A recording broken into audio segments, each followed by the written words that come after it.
called Frosty Dinghy, and I'm the dolphin, and you're the flounder. Well, I guess. I think it should be Dr. Parker, but If we're going to do this, we're going to record it. I'm just saying. all right. So here we are, another fun-filled edition of Frosty Dinghy. Got Flounder and Cage Dolphin and Operation Manager Scott's with us today.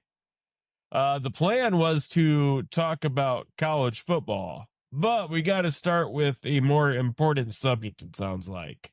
Yeah, which is adjusting his camera back down so we can see his full beard and not just half of it. Karen texted me, so I had to answer Mama. Oh, okay. So he's back. So I was telling Cobb that I need to get one of the longer knives for cutting my brisket. I use like the regular chef knife, and it doesn't quite slice all the way through. And Kobe suggested an electric to me knife, one of those electric knives. Stand it on the end, put a little fork in it, cut off a slice, set it on a tray, and pretend you're working at the buffet. I would think you would tear the shit out of the brisket trying to use one of the electric carving knives. Like, it does okay on turkey, but turkey is, I don't know, it's, to me, maybe I'm wrong, it's less fibrous or something. I don't know. It seems like it would tear the shit out of the brisket trying to use the electric carving knife. Well, the way that you said that some of the section was cooked, it would have been just fine in the hard sections. But no, I think it'd be all right. But you never know until you try. That's how I look. I don't. If you cook the brisket right, it's not going to stand up vertically anyway. So it's not like it's a fucking roast that's going to hold itself up. So that's my thought. Kobe's completely in far left field on that. You can't stand a brisket up on its side and try to cut it down. No, what you do is, you have that chef's knife, but you just got to make sure it's good and sharp. Or you can go get one of those those good fillet knives, and go ahead and cut it long ways. Kobe doesn't know about brisket. When's he ever cooked one? I mean, in the oven. I remember waking up to go to work some days and smoke alarm going off because he fell asleep with the frozen pizza still in the oven. That's that's drunk food. That's different. That's not technically cooked. All right. But there's a lot of time and effort that goes into a brisket. Can't you just at least give him a little props on that? Well, and I was saying, so I'm a little tired. I put it on about midnight last night, and I set a couple alarms to like make sure that I didn't like start my smoker on fire. Just check it a couple times. And then so about 11 o'clock, I got up to about that 160, 165 range, wrapped it up. About 1:30, it was at that 202, 203 range, took it off, let it rest for the hour. I was telling Kobe, I had one spot on the brisket that I think I had too close to the fire pot. So that bark got almost impossible to eat, too hard, but the rest of it was fantastic. Did you, after you take it off, do you throw it in a cooler when you're letting it rest, or do you just put it on the pan and let it set out? No, so I had it still wrapped, and for my birthday, my wife got me this. It's called like a barbecue blanket. Yeah, it's like a burlap, maybe not a burlap, but it's like an insulated bag with a zipper, and I put it in there. Okay, so it'll hold the heat. Yeah. Like I said, it rested for a good hour and a half, maybe as many as 2 hours. I can't remember exactly how long. I let it rest for a long time. And it like I said, besides a couple spots that were just too close to the ash pot, the rest of it turned out great. So, this is my third brisket I've done now. I was very scared to do a brisket because they're so goddamn expensive. I didn't want to ruin one, I didn't feel like throwing $100 down the toilet. So I've, in the first one I did, it turned out okay, but I was way too close to the ash pot on part of it, and like the entire bottom was just like tree bark. But future reference, yeah. If anybody Yeah, ever go ahead. wants to, learn how to do a brisket that's a little moderate, smaller deal to kind of run a trial effort on, buy a whole pork butt, and it cooks about the Okay. same. It cooks about the same, and it's about a quarter of the price. Nice. So I fully admit my favorite cut of meat to actually smoke is pork loins. I love pork loins. You can get them for next to nothing. You can get like a 10-pounder for like $18, $20, Yeah. and Yeah. they're huge, and I can eat them all week. They're great. I love to do my baby back ribs. I do the 3-2-1 method on them. Other people will say that's wrong. I love to be able to just jiggle the bone right out of the meat. Other people say that's wrong, but Kobe gets excited anytime someone says bone. I don't know. It's weird. Oh no, you're the one jiggling. Or jiggly. Yeah. Yeah. So jiggling a bone and he's all over it. You know, sometimes if it tastes good, you just won't eat all.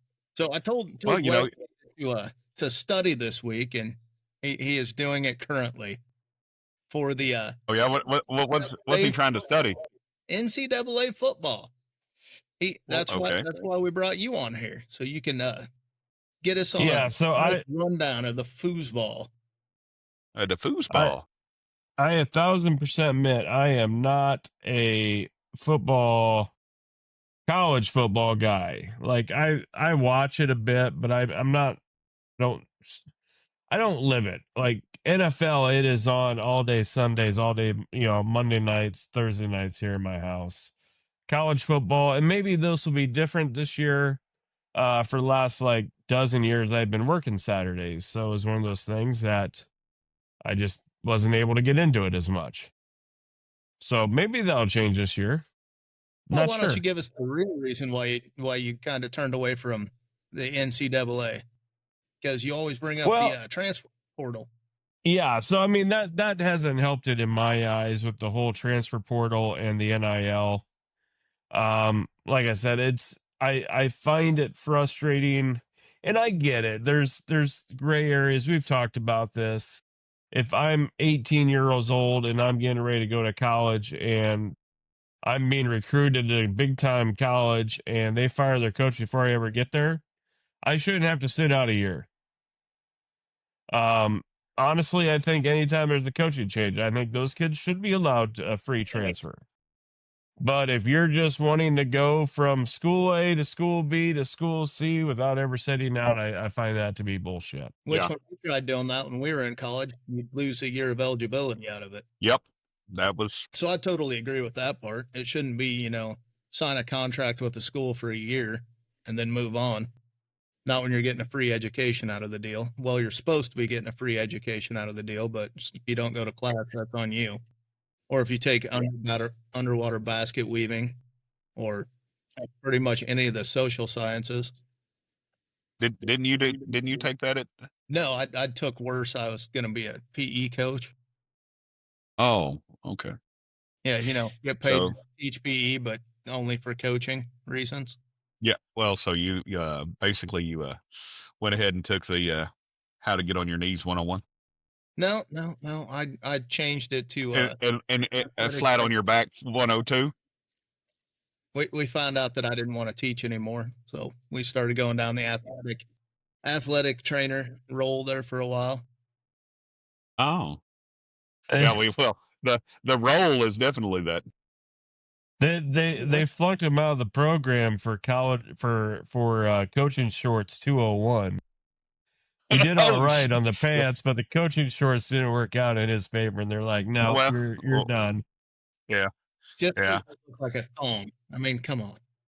Well, I was going to say, when your ass eats your shorts, there's a problem there. It'd be different if I had. So did you get a chance to even look at the rankings for preseason before the season starts? Yeah, and so is it just? So who's number one? Who's number one? The Texas, is it the Texas Aggies? Is that what it is? Oh, them's fighting words. Them's fighting words. They are number 21 or 19 or something like that. They're way down there. They won't be after about 3 games. Actually, into the they season. are 19. See, I'm not even. I haven't even looked at the polls. I know that. Let's see. What is it? It's Texas, Penn State, Ohio State, Alabama, The or AP Georgia, and then Alabama. I'm not sure. I haven't looked at them, but I've been a while. Number 4 is Clemson. Number 5 is Georgia. Notre Dame. Yeah, that's right. Okay. Oregon 7. Bama's 8. LSU's 9. Miami's 10th. That was a surprising one. So, this is one of the things that I don't know if I like. In fact, I know I don't like it for college football is the preseason rankings, because unless they've changed things like going into the playoffs, that's still like AP votes and coaches votes and stuff like that. I mean, that's still quite a bit of at large. There's what, 12 teams that make the playoffs now? Yeah. Yes. So the fact is, like, we have some teams right now that are ranked number 4 that could end up 7 and 5. And so they might, or whatever, and so they might stay a little bit higher in the coaches' rankings or the AP top 25 compared to a team from a different conference that's a little bit lower that goes 9 and 2 or 9 and 3, whatever it is, because they got rated higher to start. So I wish, to me, and if you want to keep the preseason top 25 to get people pumped, that's fine. But then I think, like, the coaches poll should go away for like 6 weeks. Well, so they find out, they do the bowl numbers, whatever. The bowl poll comes out at what, 7th or 8th week?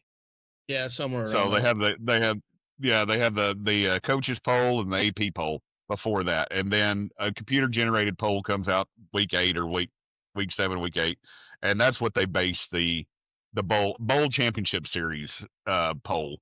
That's what they base all of that on. So it's a computer factor versus the opinion of a person. So I mean, it takes a little small percentage of those and adds them into an equation, but it's more of they're trying to make it a little more fair.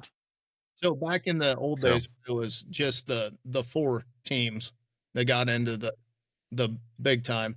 That was mostly based on the media, the coaches, and stuff like that.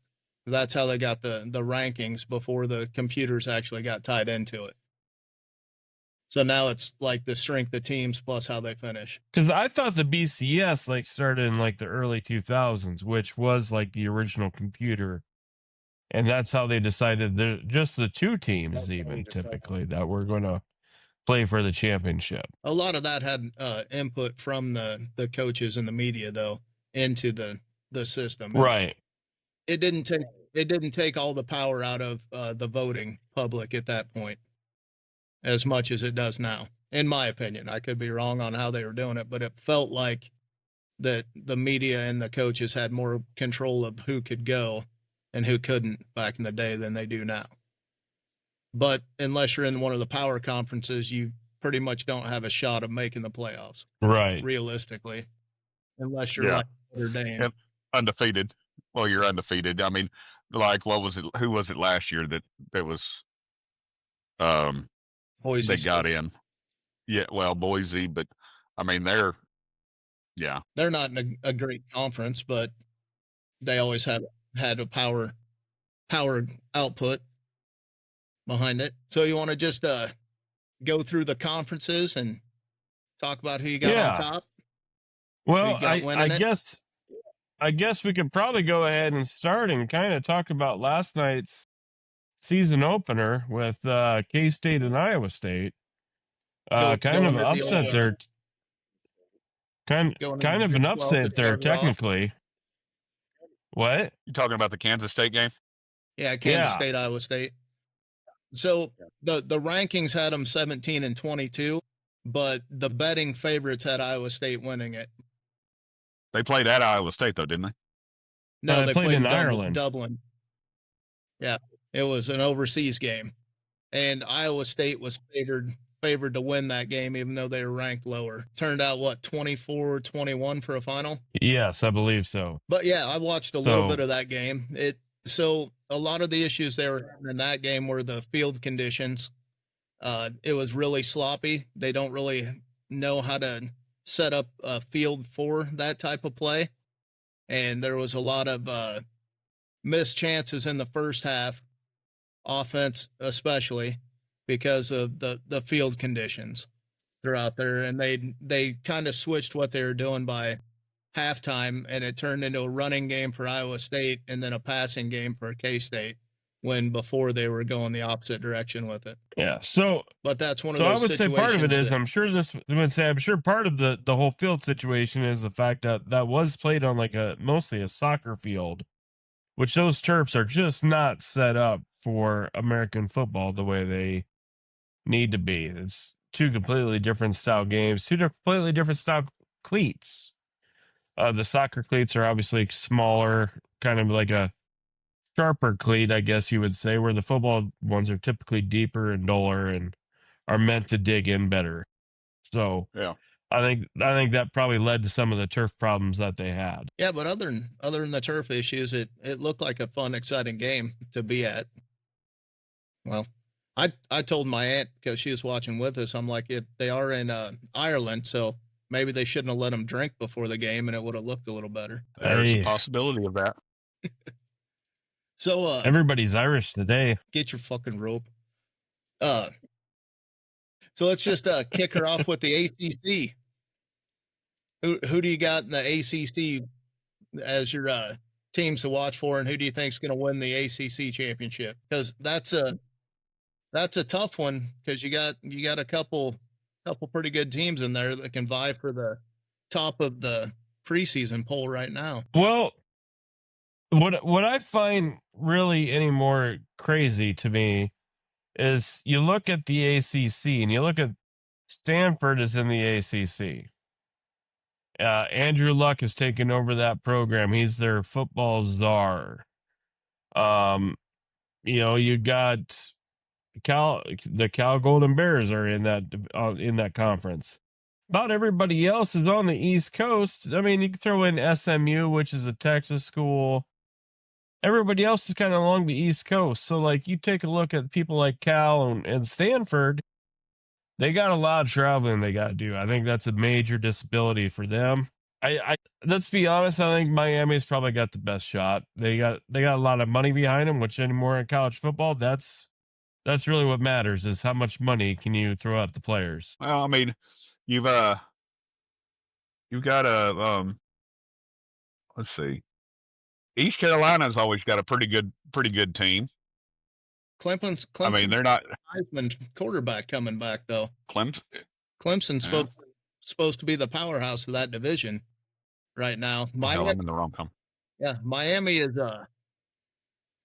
Miami's one of those that's supposed to if they pull off what they can do with their ability this year, they have to upset some pretty big teams to actually get the championship. One of them being Clemson, who's in the top 4 right now in preseason polling, and they got the Heisman quarterback in the race. Plus, they were ranked pretty high last year coming through. So they finished really strong as well, and they didn't lose as many people as everybody else did. So I got Clemson and Miami in the championship game, and I honestly think Clemson's going to edge Miami out. Miami's got a shot, though. I'm saying it could go either way. But Miami does Miami have that running back coming back? I think so. That big time running back they had. Yeah. So I mean, and Clemson's always got good running backs and pretty good quarterback. They signed a number one or number 2 for next year, so they've got him coming in next year. So to go off of Wes's point a little bit, the California teams are having a horrible time with recruiting right now. They are. I mean, it doesn't really matter who they bring in for their coaches, because they know there's going to be a lot of traveling involved. Plus it's really hard to compete against the big money teams anywhere else. Not so much just the East Coast teams, but then you got the middle of the states that got the money too sitting there. So well, yeah, like you were saying, I was going to say, can't sleep on SMU either. I mean, they've got big donors. I mean, last year they lost one game, one or two games. They've got like 85% of their team returning. I mean, they're gonna be in the hunt in that conference now, not necessarily in the national showcase, but in that conference they're gonna be. And Pitt always puts a pretty good team on the field too. So I mean, those Pitt are two. usually SMU has usually a soft non-conference schedule that limits their ability to go up the polls. Well, and if you go on past the last few years, North Carolina's been pretty decent the last couple of years. So you never know about them. And they got Bill Belichick in South Carolina now too. Yeah. I don't know how much he's going to like college. That seems the college coaching position is a lot of kissing babies and shaking hands, and that's not really what Belichick was known for in the NFL at all. Like he was the strategist, So I'm not sure how he's going to do in the college game. Yeah, SMU rated right in the middle of the top 25 on both polls. They are going to be solid. There's no doubt about that. So, and if I remember right, Belichick's girlfriend is banned from the practice facilities now. She's banned. I didn't hear what you said. That Bill Belichick's girlfriend got banned from the practice facilities. Well, I mean, if maybe there won't be that much kissing babies going on. Just saying. Well, not on campus, maybe. Yeah, maybe not. Because I think she's only like 26. Yeah, something like that. You know what Belichick likes about those freshman girls? Yeah, well. Sorry. So ACC, who do you got in the championship? I'm gonna go with you, Clemson, and I think it's gonna be Clemson and Miami.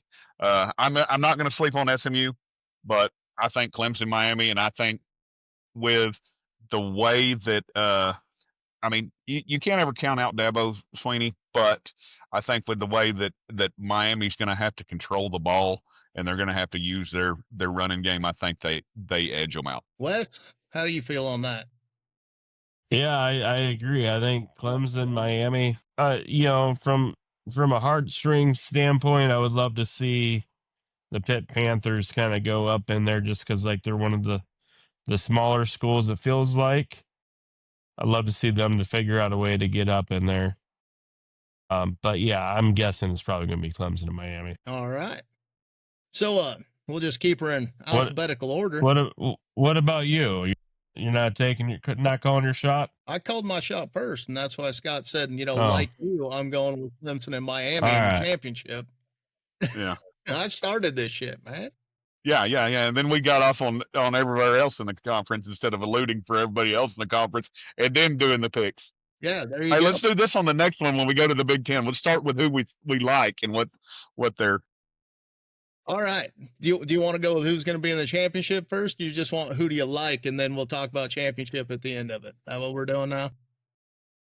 Well, I mean, I think it gives you a better perspective. I mean, if you have anything to discuss about any team that's in a conference, I mean, you're always going to have to put in your input, and then you go to who's going to be in the championship and who you think's going to win, because no matter what conference it is, you're going to have to, everybody's going to have a team that they're going to root for, somewhat of an underdog. All right. So just like we're going to the Big Ten. So I'm rooting for Illinois. Illinois. Yeah, Illini. I don't know. I heard that Indiana's the new Illinois now because they threw They threw a lot of. Yeah, but they lost. They lost their quarterback. Who needs one of those? It's the Big Ten. Yeah, well, run the ball anyway. I mean, yeah. You have 5 powerhouse teams because Michigan can't do anything for the next 5 years, so they can't. They can still make the playoffs. They just can't get the money for being in the playoffs. Is my understanding, or did I misunderstand that? I don't know if they can make the playoffs or not. I know they had to vacate their championship, and what else did they lost. So they had to go down 25% on their recruiting, and a couple other things. I don't think that they can make the playoffs, even if they win the conference. I don't think that they can make the playoffs because they even ranked in the top 25? Yeah. Who? Michigan. I'm not sure. I'm not sure how that works because if they did it like USC, then they weren't allowed to make the playoffs. Coach, both the coaches and the AP have them at 14. Okay. Well, but all right. I don't know. So what I'm seeing right now is for the sanctions, the football program's only on probation. They got a $50,000 fine, which isn't shit. An additional fine equal to 10% of the football program budget. I'm going right off the list here. Fine equal to the anticipated loss of preseason revenue for the 2025 and 2026 seasons. Fine equivalent to 10% of scholarships awarded to the football program for 2025-26. And there'll be 25% reduction in official visits. So right now there is no postseason ban for them. Their head coach their head coach got a 1-game suspension because of his failure to cooperate with the investigation. But basically, it was just all money. And I believe John Harbaugh got some sanctions also. Basically, if a team wants to have him come coach college football in the next 10 years, he has to I can't remember exactly what he has to do. Realistically, Michigan got off almost scot-free. They lost some of the scholarships and some official visits. So that's about it. Yeah. Did they have to vacate the 2023 title though too? No. Oh, okay. All right. Well, either way, it doesn't matter. I mean, you've got 3 main teams in the Big Ten right now that are going to be in the hunt. I feel you've got Ohio State, Oregon, and Penn State. Those to me are your powerhouses. I see Penn State and Ohio State, but I don't see Oregon making it through their schedule. In my opinion, they got a rough. Well, I mean, they are, this year they did graduate into a conference that they're going to not just play, shanty teams. They're going to go and they're going to have week in and week out. And, on a lot of that, when they were in the Big 8 or whatever it was when they were in mostly the Pac-10. Yes. Pac-10, they relied on only their speed. I mean, they would just run up the score and hope that their offense was going to outplay your defense because their defense wasn't going to stop anybody. I mean, they were built for speed, and that's the only. Now they move into the Big Ten. I mean, you've got Wisconsin. You've got, Purdue. I mean, even as bad as Purdue has been, they always put a decent defensive team on the field. Michigan State, Michigan, Maryland will slip. Iowa is big bodied bruisers. I mean, that's what they are. I mean, you're going to have said that would be the decider for their season. Whatever happens between Oregon and Iowa determines whether or not Oregon's going to go in the shitter or if they're actually going to have a good season is what they're banking that game on. Yeah, well, and realistically, if you look at Oregon's schedule, the big game they have is Penn State. I mean, yeah, they do have they get Indiana, but they are at home. They play Wisconsin, but they're at home. They're at Kinnick, which is never an easy place to play. And then they're home against the Trojans, and they go to Seattle to place the Huskies. They don't have to play Nebraska, who I think has an excellent opportunity this year. They're not having to play Ohio State. They're not having to play, they realistically only have the one real hard conference game. So they're going to be tough to not have in the championship because of that. Well, I mean, they've got to go to. I mean, they have. I mean, they did get, like you said, they did get lucky and have Ohio State in Oregon. But they've got to play Michigan in the Big House. They're. They don't play Michigan this year. Yeah, they don't play Ohio State. Nah, I didn't see. Yeah, it's So they don't play Wisconsin at home. Yeah, they don't play Ohio State or Michigan this year. They have Penn State at Penn State, which is not going to be a fun time. But other than that, I don't see anything that should really scare them. Well, they got to go to Washington, and Washington's been pretty salty the last few years. Yeah, I mean, also the rivalry game too. Yeah. So I agree. They're the majority. I mean, Iowa. Yeah, they got to go to Iowa and go to Penn. I mean, in Washington. So those are the only 3 games that are even anywhere close to any kind of matchup for them. Yeah, that's everybody else should be. I mean, they play at Northwestern. Northwestern hadn't put a good team on the field since the late '90s when they had that running back that that went pro. I can't remember his name, but well, you know what? Oklahoma State might give them some touch, but Oklahoma State goes to them. Oklahoma State's usually comparable with running teams. Yeah. They can keep up with the speed on the field. They can't. They usually get beat up pretty good by the like 4 or 5 yard rushing teams, but the ones that got speed, they handle pretty good. Yeah. Those Texas schools are tough. All right. So the Big Ten, you brought up Nebraska, right? Nebraska, I think, is the team that's going to be the upsetter of a lot of teams this year, of the schools that they play. Because, like you said, they have a pretty solid team this year, and I think they're going to squeak out a couple wins that they shouldn't, and upset a couple of the high ranking teams that they're going to hit. So I agree with you on that one. Another team that I always comes up kinds of, they end up biting themselves in the ass. It's Maryland. I mean, I never really thought about them until they came to Texas and beat Texas. But they normally are in every game they play in. They usually shoot themselves in the foot. So I mean, they usually put a pretty good team on the field, and they do have some blowouts that they have had after big games in the past. But they normally will put a competitive team on the field, and they can't sneak up on you.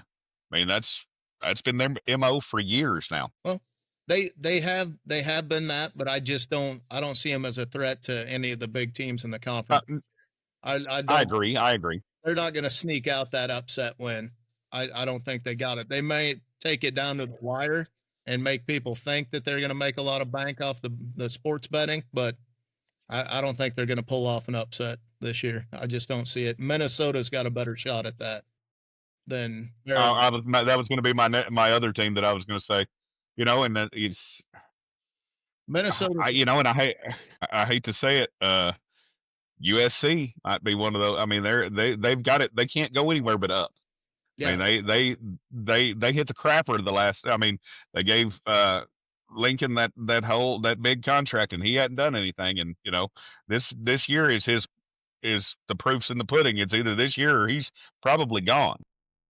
A lot of analysts have USC sneaking into the 12-team playoffs at 11. They think USC will sneak in right on the edge of it. The only losses they're going to have are the 2 teams in their conference.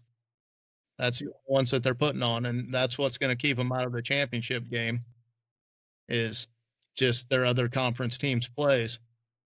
And then I think they got them winning the first round of the playoffs and getting knocked out in the second, if I remember right. But that's one of the two sneaky teams that they got in there, are those 2 in the 12-man playoff. My opinion, I think it's going to be Penn State or Ohio State taking the championship in that one. I'm favoring Penn State pretty heavy on that one, though, because I think Ohio State has that quarterback controversy. Well, it's not really a controversy, but they just it's going back and forth between 2 people, and they're going to decide on one, and then they'll just have the reservations about the other one, and if one of them messes up even a little bit, they're going to put in the other one to see what happens. That's how I see it's going to go. I agree. I think it's going to be Ohio State, Penn State. If they do make a decision on the quarterback early on, and they stick with that decision, they are loaded at wide receiver, and I mean loaded.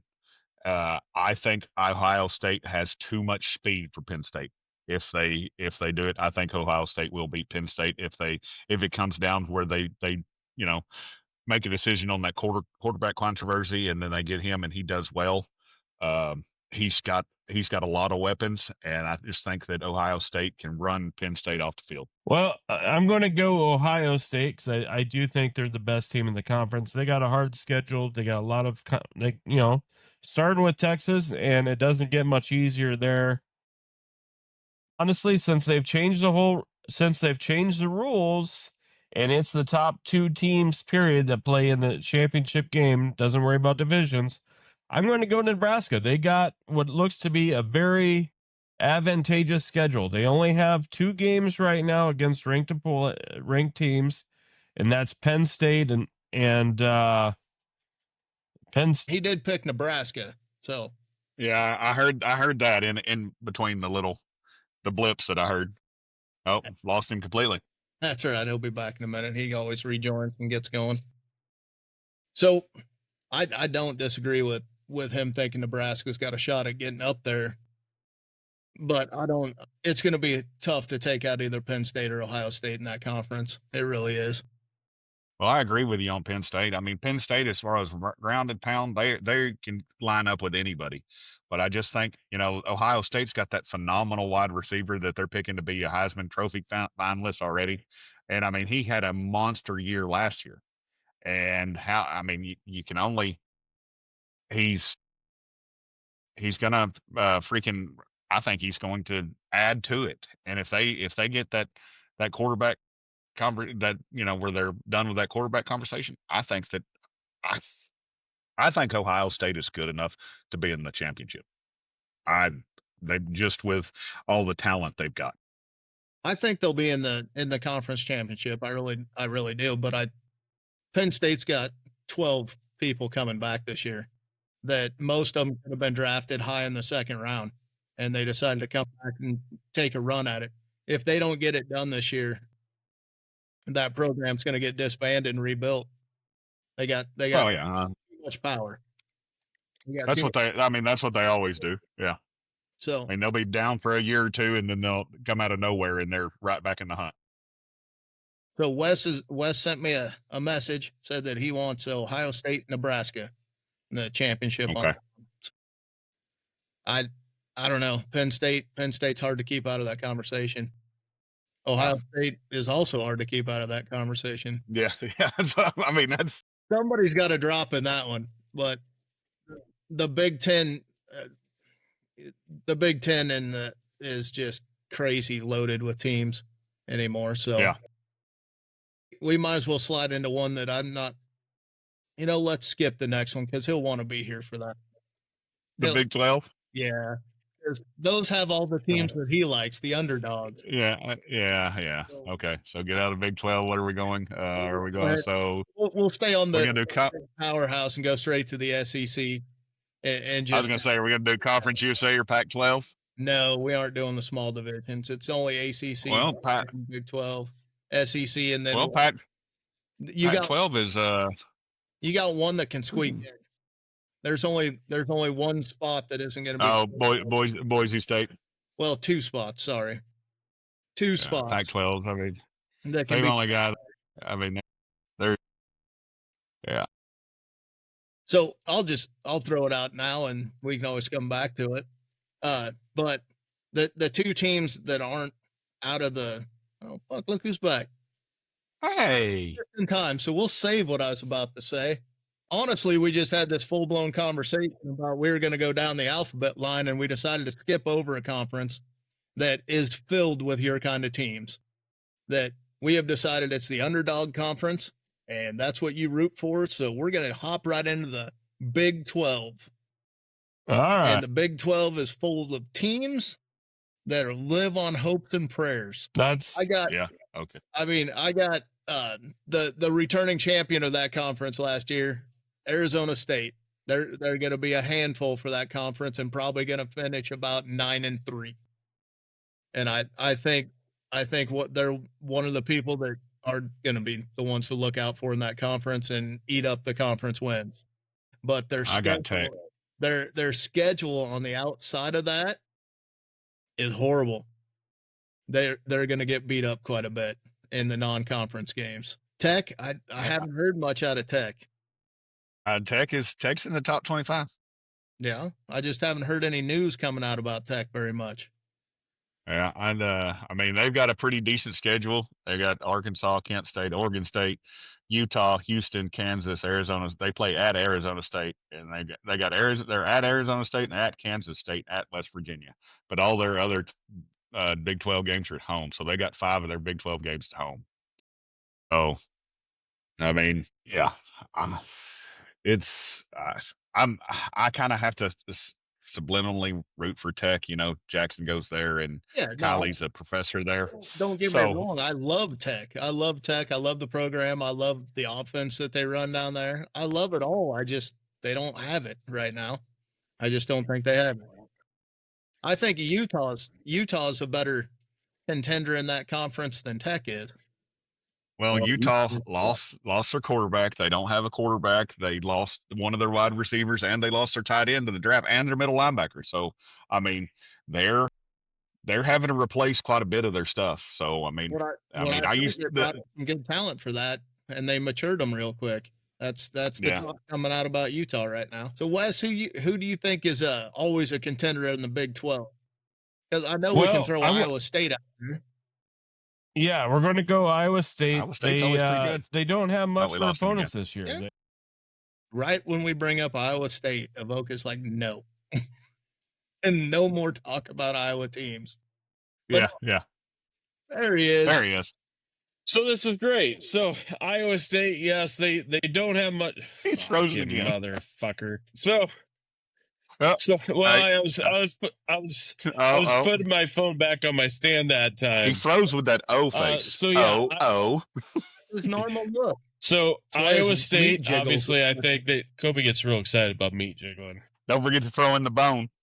But that's right. So yeah, so I fully admit Iowa State, I think is going to have a good year. They don't have much for a schedule. They only have 2 games against ranked teams, and one of them was just yesterday, and they beat K-State.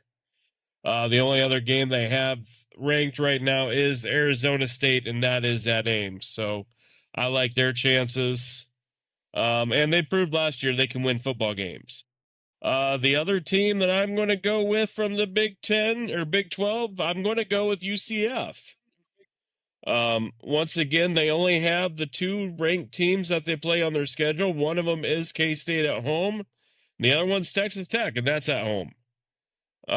So it's one of those, they got a schedule that is going to lead them for a chance for an opportunity to get in that Big 12 championship game. And with the changes where it's just the top 2 teams, there's no more divisions, just having that advantageous schedule can get you into the tourney or whatever they want to call it now. So yeah, I'm going to go Iowa State and UCF. Oh, UCF. I don't remember last time I heard them brought up in football championship talk, but I see your point. Like I said, I think Utah replaced who they needed to replace and brought them along. From everything that I'm hearing, they're doing a real good job. So I actually have them edging out Arizona State in the championship in that division. As much as I want to see Iowa State be up in there, I'm not sure. If they would have had a bigger win against K-State, other than the 3 points that they won by, I could stand behind them a little bit harder. And honestly, it comes down to the Iowa State game on how the rest of their season's going to go after that game. It always does for some reason. So who you got? I said Utah over Arizona State, but I'd like to get on the Iowa State bandwagon, but I can't. I got Tech, Arizona State, and I got Tech edging them out. I got Tech winning their first Big 12 conference in the last. I don't think they've ever won a Big 12 conference in football. They had to kick all the other good teams out so they could win one. Well, I mean, yeah, that's saying. And then Texas had to go to the most powerful conference and go ahead and win it too. Yeah, that's what they do. And speaking of Texas, let's slide right onto that SEC. I don't know if anybody in here actually likes Texas, or if it's just us two. Well, there's only 3 of us, so 2/3 is good. Yeah. That'll buy us the vote. Two out of 3 ain't bad. 66% is good.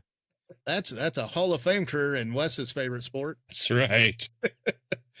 All right, and that is way higher. I'm just and that is way higher than the Angel Reese layup statistics. Yeah, but it is right up there with her me bound percentage. So I'm going to go ahead and start with throwing out the most overrated team that is still being talked about for some odd reason in all the analysts, and just throw out LSU is not going to be worth a shit. There's my hot take. As much as everybody thinks that they're still a powerhouse this year, they are not. They will not have a good season, and we'll put it up there on the shelf with Saquon Barkley and his under 1,400 yards this year. We'll put it on that same shelf and put it on the bench. I'm not going to disagree with it. Well, I don't know. Brottenheimer, whatever his name is a pretty decent quarterback. It's kind of, they don't have a whole lot of power. I mean, they don't have a lot of they're not wide receiver U this year with, having, with what they've had in the past. I don't know anything about their running game. They're usually pretty decent on defense, but I don't think that they're going to be. I pick them being 8-4, 9-3. I don't think that they're. I don't think they get past anything like that. I think that that's the best that they can hope for, something like that. 4 losses is probably going to be what they have. A&M is going to be the same way to me. I think they're going to probably be 8-4. Tennessee, I think is going to fall in there and be about, I don't know, probably the same, about 4 losses. Florida, I think it's probably going to be 3 losses. Oklahoma, I think they've got a realistic 5-loss season coming. Texas, if Texas runs the table, I don't think there's anybody that can touch them. But I think that there's 1 or 2 games. This we'll see. We'll find out Saturday. Yeah, which will be you'll be with me. Yeah. So Saturday will determine the season for Texas, and it'll actually show you who's going to win the championship in that game too. I think. Yeah, I like the overall championship. Yeah, Alabama. I think they're probably going to be the best 3-loss team in the nation. I think they're going to get into the round of 12. I think Georgia, realistically, with their schedule, they're going to be a 1-loss team. They're gonna sneak in there. I think Texas wins the SEC, just on the amount of talent and what Sark is. Everybody's finally starting to buy in, and I think the kids are buying in. I think that my belief is I don't think Texas goes unscathed. I think they lose one. I think they will lose a crap game, probably, because that's always their MO. But I think that they edge out Georgia in the title game, and I don't think they win the national championship this year. I'm hopeful, but I think that they get to the championship game and then they get beat out. I'm hopeful, like I said, but I just think that that's what's going to end up happening this year. See, the Georgia side of it. The side of the argument is Georgia always has a great defense. They do. They usually have one of the top defenses every year, top 1 or 2. And I'm not sure if they got the offensive firepower to go with it this year. Yeah, but if they put together anything on offense, they got a shot at being up there. But I think Alabama's going to bounce back this year a little bit from what they did last year. And I honestly think it's going to be Texas and Alabama in the championship game, with Texas taking it. And I don't think it's going to be 100% close in the taking it, but probably within 10 points would be where I'd put that one. How you feeling about that over there, Wes? Well, yeah, I mean, at this point, I don't know how you make the argument against Texas. To me, the biggest thing with Texas at this point is if they do go on and win the national championship and Arch wins the Heisman, how does he decide to come back next year? Obviously, his grandpa Archie is saying, "Oh, yes, he will be back." But if you're Arch and you take Texas national championship this year, you win the Heisman. What more is there for you in college football at this point? I think realistically, that's probably the biggest story for Texas this year is what does Arch do? Like I said, I think they'll win the SEC. As far as the secondary team goes, I don't know if it matters. Give me Vanderbilt. That's how little I think it matters. I don't think it makes a shit of difference who comes in second. Better than Mizzou. So I like your Arch Manning angle on this. The only reason that I think he stays in school is that's what he's wanted his entire life was to play for Texas. That's why he's still there. So I think he would stay. And on top of that anymore, he makes more money staying at Texas than he would going pro, getting drafted. Even if he goes number one, he's going to make more money staying in college one more year. Here's the thing, though. So I'm going to raise this up because by the time he has to make a decision whether he stays or goes, we'll know who gets the number one pick. So let's go ahead and say he wins the Natty. Let's say he wins the Heisman. And let's say the Saints have the number one pick in the draft. His hometown. Who do you got? The 12 teams making the playoffs? Because I can run through mine real quick, and we can just go through number one going through. As long as Texas makes it through the gauntlet, they're going to be number one. Most of the analysts right now have Penn State coming in number one, but I think Texas needs to hang on to number one. And if they don't have a loss, they're going to stay number one. If they do have a loss, they're going to go to fourth. So that puts Penn State number two, and that's only if they get through Ohio State. But if Ohio State wins, Ohio State goes to two, and Penn State goes to four, where I have Ohio State at. Clemson is number three. I got them in between Penn State and Ohio State. I mean, and then that puts Notre Dame at 6 because it slides Ohio State or Penn State down to 4. I guess I got Penn State at I got Notre Dame at 5, not 6, 5. I got them coming in. The only thing that's going to stop Notre Dame is they got a young quarterback, and they got and they don't have Jadarian Price, their running back, is from Denison. He's from Denison, and he's a Doak Walker finalist, and so I'm rooting for the hometown guy. But other than that, I don't think Notre Dame's got anything. Their defense is always slow. They're big and slow. I mean, just any of the teams that have any speed, they've always lost out because of speed. So their biggest hurdle they got to get over in their season is USC and Miami. Yeah. Yep. If they get through those two, then that'll determine whether or not they make the playoffs. If they don't get through both of them, it's pretty much over for them, and they just get knocked out. And they shouldn't even make it if they lose those two games. So then at 6, I got Alabama sneaking in, which it's funny because I got Alabama in there higher than Georgia. I got Georgia at 8, but Alabama's got to earn it. Otherwise, Georgia's going to be up there in that 6th spot. And then all the analysts, I don't get this. I don't understand why they're there. But at 7, they got Oregon. Yeah. I think that's high. If Oregon's going to make it, I don't think they'd have to win the championship to be in the top 9 teams in the playoffs, in my opinion, just based on their schedule. But everybody puts them at 7 ahead of Georgia at 8. Yeah. And then at 9 through 12 is where the controversy is in all these teams. 9, I got Utah. I got Utah sneaking in there, but that's if they win the division. They win the Big 12. Yeah, they got to win it. If they don't win it, Arizona State takes their place in that one. Whoever wins that division gets 9th, basically, is how it's gonna turn out.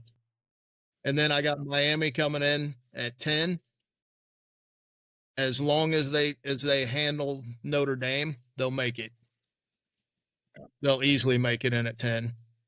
And then I got USC sneaking in at 11. Because of all of their outside weapons that they got, the maturity of how they brought the kids in, and they got an elite offensive line. Not offensive line. They have elite outside people, like their wide receivers are some of the best in the group, and their O line's okay. It's not in the elite category. And then 12 is where I'm going back and forth on this one, because the Liberty Flames are going to go 12-0. Are you going to let them sneak in over Boise State? Are you going to let them do it?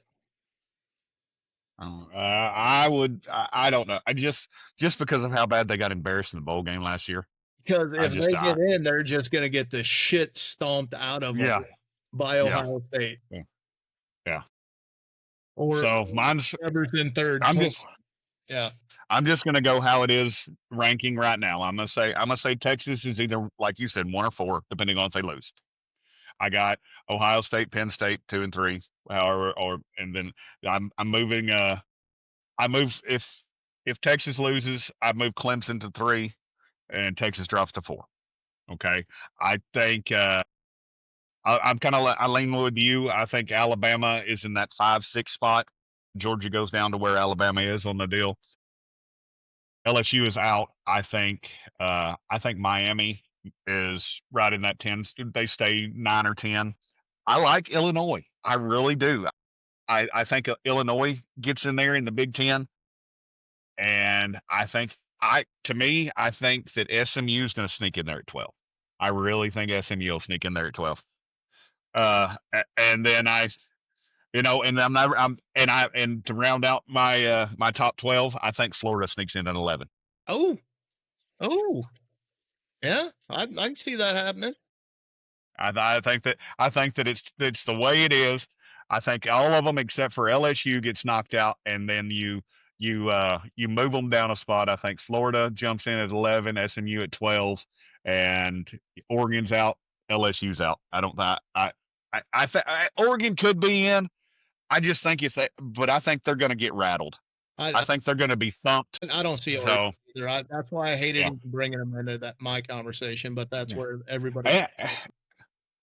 And if everything aligned, I could see Indiana, because Indiana's going to be one of those sleeper teams too. I mean, my sleeper teams are Indiana, Illinois, and SMU. So the smartest thing that I've heard about the NCAA this year, that nobody's really come out and put their self out on the line like this before. The person I was listening to said anybody on the ranking list from 15 to 32 are interchangeable. Yeah. It depends on which one of them gets motivated, because they're all so fucking close. Yep. I could see that. So I agree with it. They're all tough teams. Well, we will keep a monitor on this and check in every now and then with you to see how the college is going, and maybe even go live this weekend while we're watching the game and see what happens on the old Frosty Dinghy page. All right, brother. All right, man. You have a lovely evening. All right, and I'll holler at you later. All right, bye. It's called Frosty Dinghy, and